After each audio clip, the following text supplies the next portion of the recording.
क्या कहा? धर्म क्या है मनुष्य का? हमारा और आपका धर्म क्या है? बताइए, हम मनुष्यों का धर्म क्या है? आप में से कितने लोग मनुष्य हैं? हाथ उठाइए। आप मनुष्य हैं? कंफर्म है ना? नहीं, हम इसलिए कंफर्म कर रहे हैं क्योंकि कुछ लोग मनुष्य जैसे दिखते हैं पर मनुष्य होते नहीं। भाई, इंसानों जैसे तो कपड़ों की दुकान में पुतले भी दिख जाते हैं। दिखना पर्याप्त नहीं है। आप बिल्कुल हूबहू इंसान जैसे दिख रहे हैं पर आपके अंदर इंसानियत है ही नहीं, आपके अंदर दया है ही नहीं, आपके अंदर सत्य है ही नहीं, आपके अंदर न्याय नहीं है, आप न्याय नहीं करते, तो फिर आप कैसे इंसान हैं? इंसान के रूप में शैतान भी तो होते हैं। भाई, रावण माता सीता को चुराने आया तो किस रूप में आया था? बोलो मेरी माँ। इंसान के रूप में, साधु के रूप में। रावण साधु था नहीं, रावण साधु था नहीं पर बना क्या? साधु। उसी तरह साधु के रूप में वो शैतान था, उसी प्रकार आज इंसानों के रूप में शैतान बहुत सारे छिपे हुए हैं मेरी माँ। इन शैतानों को पहचान पाना भी बड़ा कठिन है। आजकल तो पत्नी ही अपने पति के साथ गलत कर देती है तो पति ही पत्नी के साथ गलत। कुछ पति पत्नी, कुछ बेटे अपने बाप के साथ गलत व्यवहार करते हैं, कुछ बेटे अपनी माँ को घर से निकाल देते हैं। इन्हें आप क्या कहेंगे? क्या इंसान की लिस्ट में ये सम्मिलित हैं? जो अपनी माँ पर हाथ उठाए, जो अपनी माँ को गाली दे, इन्हें आप क्या इंसान कहेंगे? ये इंसान की परिभाषा इनमें कोई लागू हो रही है? रावण में इंसानियत के कौन से लक्षण थे? इंसानियत क्या है? सभी में बांट कर खाए उसे इंसान कहते हैं, पराया दर्द अपनाए उसे इंसान कहते हैं। यूं भरने को तो पक्षी भी अपना पेट भरते हैं, सभी में बांट कर खाए उसे इंसान कहते हैं। ये इंसानियत है। लेकिन आजकल लोगों की इंसानियत मरती जा रही है। आज लोगों को दया नहीं है, निर्दयी होते जा रहे हैं। देखो ना, मांस लोग खाते हैं, मुर्गी तड़पती है, आप मुर्गी की जरा टांग खींचिए, आपकी कोई टांग खींचे फाड़े बीच से तो आपको दर्द होगा कि नहीं? मुर्गी के बाल नोच करके और उसे आप मार डालते हैं, मछली को पानी से निकाल के मार डालते हैं। तो आपके अंदर दया होती? जिसके अंदर दया होगी ना, वो चींटी को भी नहीं मारेगा। और आजकल के लोग तो अंडा मुर्गी मांस धड़ल्ले से खा रहे हैं। इसका अर्थ क्या है?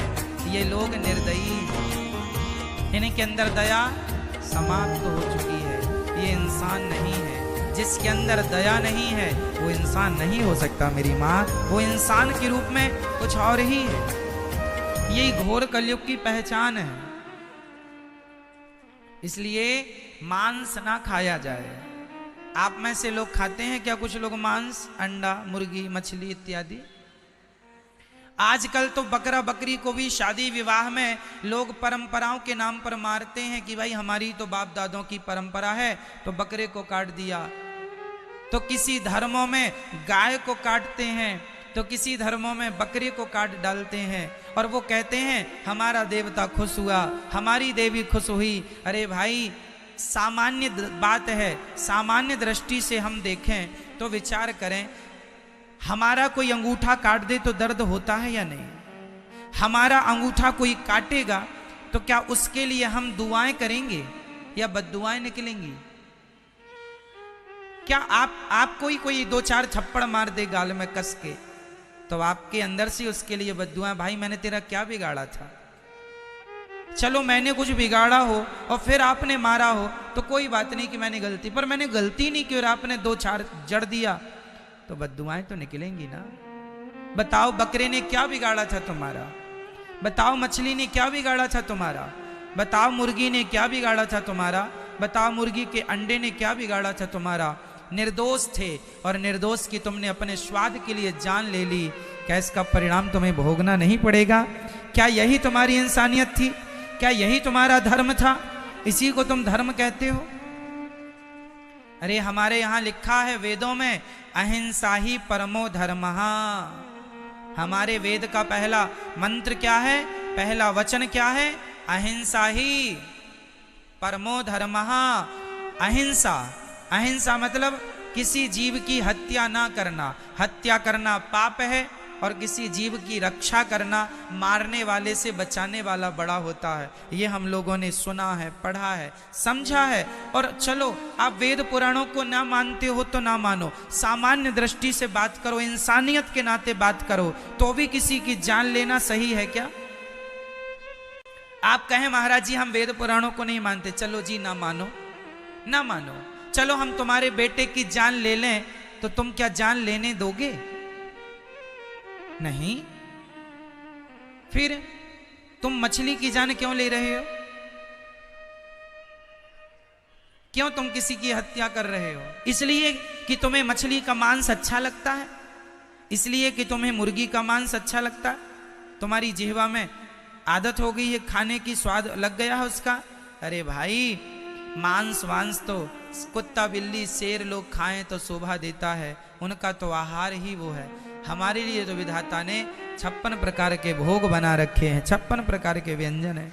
इसलिए अहिंसा ही परमो धर्म। अहिंसा के पुजारी बनो, इसी से हम सबकी भलाई है और यही इंसानियत है मेरी मां। बहुत बड़ी इंसानियत यही है, जियो और जीने दो। पाठ ये होना चाहिए, जियो और जीने दो। अब देखिए ना, रूस ने यूक्रेन पर कितने बम पटक डाले। अभी यूक्रेन और रूस का युद्ध चल रहा है वर्तमान में, आप जानते हैं। यूक्रेन पर इतने बम पटके कि वहां के लाखों लोग उस युद्ध से प्रभावित हो गए। कितने छोटे छोटे बच्चे मारे गए, कितनी स्त्रियां मारी गईं, कितनों की हंसती खेलती जिंदगी में आग लगा दी। किसने आग लगा दी? किसने? मनुष्य के आविष्कार ने। बड़े बड़े परमाणु बना लिए, बड़े बड़े हथियार बना लिए। क्या पा लिया? तुमने हमें मार डाला, हमने तुम्हें मार डाला, तो इसमें कौन सी उपलब्धि पाली हमने भाई? क्या पा लिया बताओ? क्या एक दूसरे को मार देना ही श्रेष्ठता है?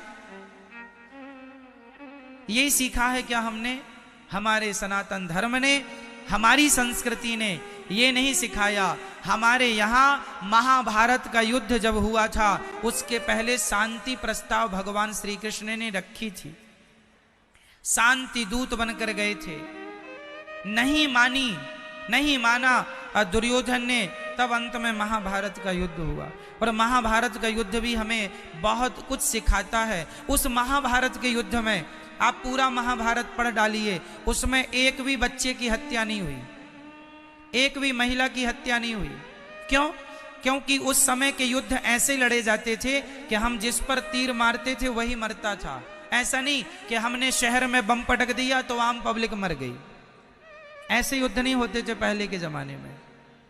आज तुमने आविष्कार विज्ञान के नाम पर संसार को नष्ट ही तो किया है। क्या पा लिया आपने? आदमी को शांति के लिए ना बड़े बड़े परमाणुओं की जरूरत नहीं पड़ती, शांति के लिए तो भगवान का चिंतन चाहिए मेरी माँ। शांति बड़े बड़े परमाणु बम बनाने से नहीं आएगी। आप बना लो, ढेर बना लो, घर भर लो परमाणु से, अपना शांति मिल जाएगी परमाणु से। इसलिए मैं केवल आपके लिए नहीं अपितु समस्त विश्व के लिए मैं कह रहा हूं कि विश्व का कल्याण केवल अहिंसा से है। विश्व का कल्याण किससे होगा? अहिंसा ही परमो धर्मा। हमारे वेद